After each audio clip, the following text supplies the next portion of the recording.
L'économie est, on présente ça comme une science humaine, certains remettent ça en cause en disant c'est même une idéologie. De toute façon, l'économie comme les affaires, ce sont de l'agir humain, c'est l'homme en action. Et c'est une nécessité de la vie, pas d'humanité sans économie et pas d'humanité sans affaires.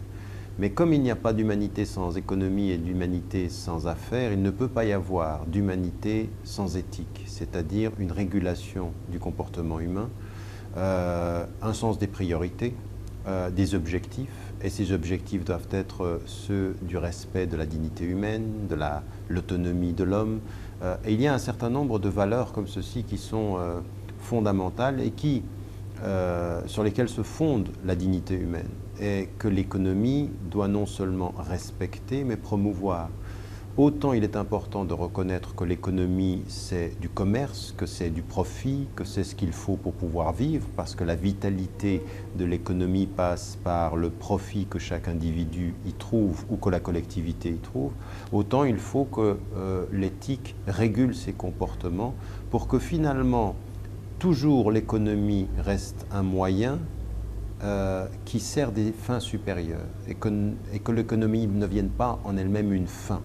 Parce que c'est ça, l'aliénation de l'homme. L'aliénation de l'homme, c'est quand un moyen, l'économie, les affaires, deviennent une finalité et qu'on déshumanise les choses, qu'on pense au profit, qu'on pense à la croissance.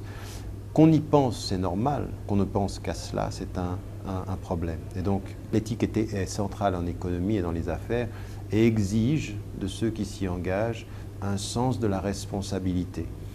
Ça, c'est aussi une chose qui est importante. Ce n'est pas parce que l'on s'occupe de l'argent ou du commerce que l'on oublie la dignité humaine.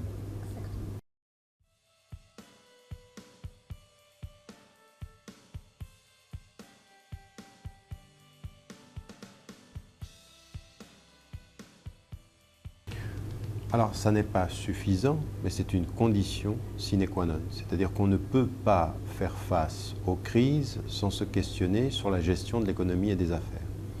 Parce que ces crises, soit on considère qu'elles sont intrinsèquement liées à l'acte économique et aux affaires financières ou à la gestion des affaires humaines, soit on considère qu'elles ne sont la conséquence que de problèmes qui sont en amont. Et qu'est-ce qui est en amont?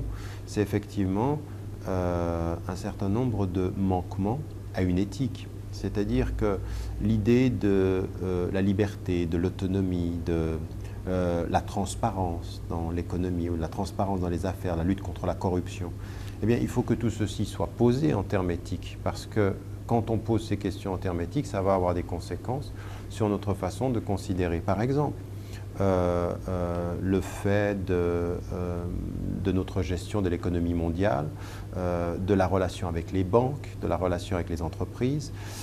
Ajoutez à cela ce qu'on a dit, ce que vous avez relevé, à savoir avec la nature, avec l'environnement. Aujourd'hui, on ne peut pas penser l'économie comme une sphère qui serait déconnectée de l'ensemble de l'agir humain. Raison pour laquelle moi j'avais écrit un livre sur cette question-là, où je dis il faut par exemple aborder l'économie en la connectant, en la liant à la question de l'environnement et à la question de la gestion de la terre aujourd'hui, parce que notre caractère insatiable sur le plan économique peut avoir des conséquences dramatiques sur le plan écologique. On ne peut pas faire fi de cela. Et entre les deux, il y a la conscience humaine.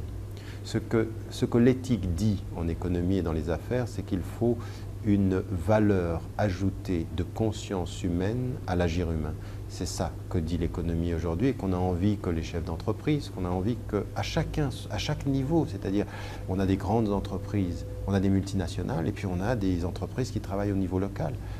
La question n'est pas une question de quantité, c'est une question de qualité de l'agir éthique. Il faut de l'exemplarité. J'aimerais voir des entreprises et j'aimerais voir des engagements qui fondent leur engagement économique et dans les affaires humaines dans l'exemplarité éthique. Après, ça c'est une partie de la solution.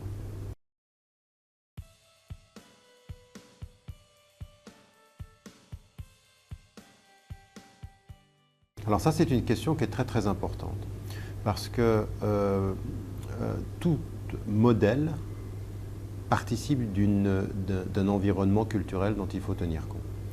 Là, le Maroc, c'est une société qui a une histoire, qui a une mémoire, qui a une psychologie collective, qui a une mémoire, qui a des langues, qui a des cultures. Ce n'est pas que l'arabe, c'est une multiplicité de langues, c'est une multiplicité de mémoires qui font de l'histoire commune. Et puis ce sont des cultures, avec une résonance religieuse pour certains, qui ne l'est pas pour d'autres, et qui considèrent, et que l'on doit considérer quand on va s'engager dans une gestion éthique des affaires. Pourquoi? Parce qu'il faut que les gens, là où ils travaillent, ce soit pas simple. L'éthique, ce n'est pas simplement les règles qui interdisent. L'éthique, c'est les règles qui orientent, et on n'est jamais aussi bien orienté éthiquement que qu'on est dans le bien-être culturel personnellement. C'est-à-dire que l'éthique dans l'entreprise, elle doit tenir compte de la culture. Il ne faut pas qu'on se sente mal là où on travaille, et donc ça aujourd'hui on le sait.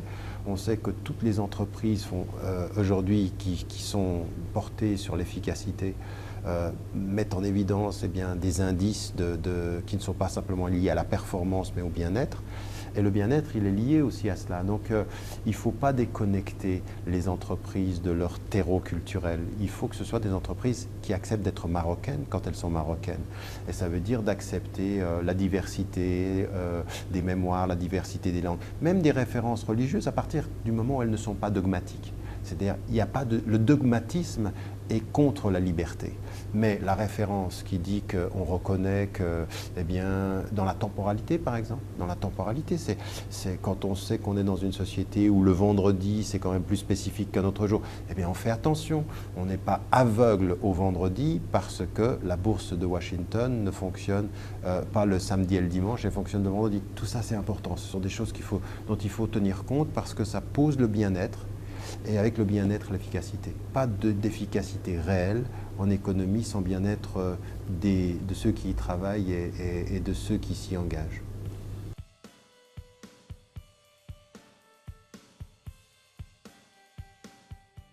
Écoutez, ce qui est important, c'est que je vous parle comme ceci. Moi, je viens d'une référence culturelle qui est occidentale, d'une référence religieuse qui est musulmane, et de sources de références concernant l'éthique qui sont internationales et universelles.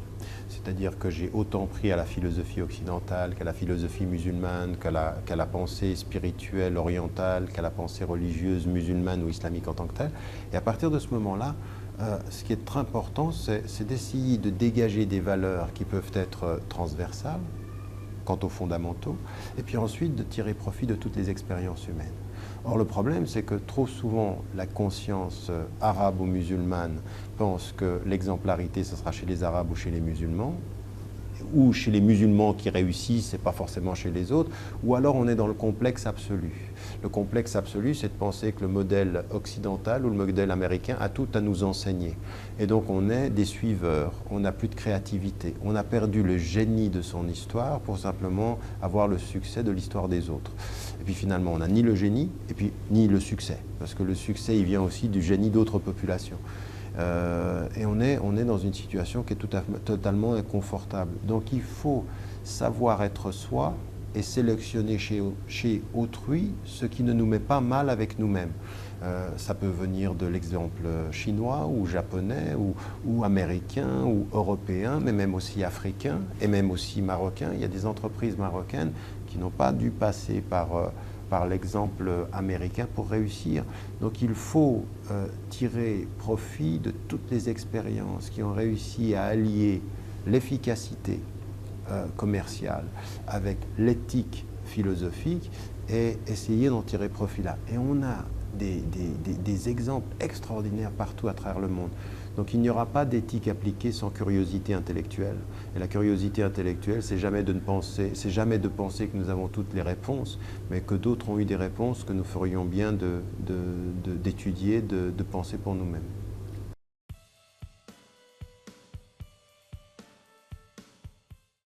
Moi, je ne connais pas de modèle de référence parce qu'en même temps, ce dont nous parlons ici sur le plan économique ou ce dont nous parlons aujourd'hui sur le plan des affaires est tellement diversifié qu'on trouvera des modèles locaux, des modèles internationaux selon le domaine dont on parle.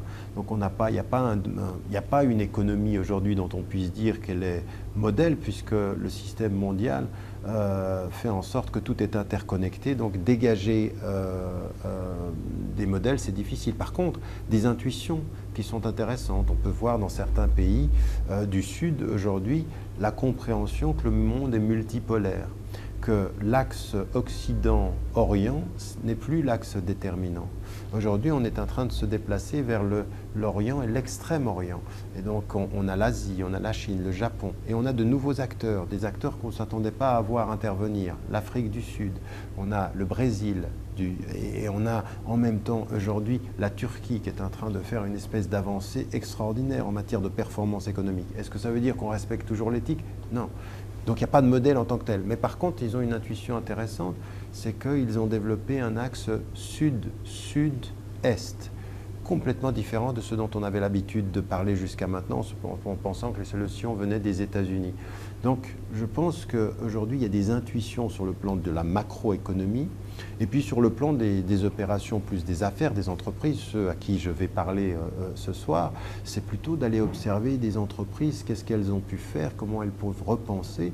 Et puis, vous avez des économistes aujourd'hui qui ont vraiment changé de cap. Je veux dire, on connaît Stiglitz, on connaît Soros, qui viennent avec une idée où ce qu'ils appelaient le fondamentalisme du marché, c'est un dogmatisme du marché, c'est-à-dire que le marché régule l'éthique et non pas l'éthique régule le marché, eh bien, eux, ils sont en train de l'inverser en disant il faut aujourd'hui plus de régulation. Donc on n'a pas de modèle transversal, mais on a des expériences intéressantes à étudier un peu partout dans le monde.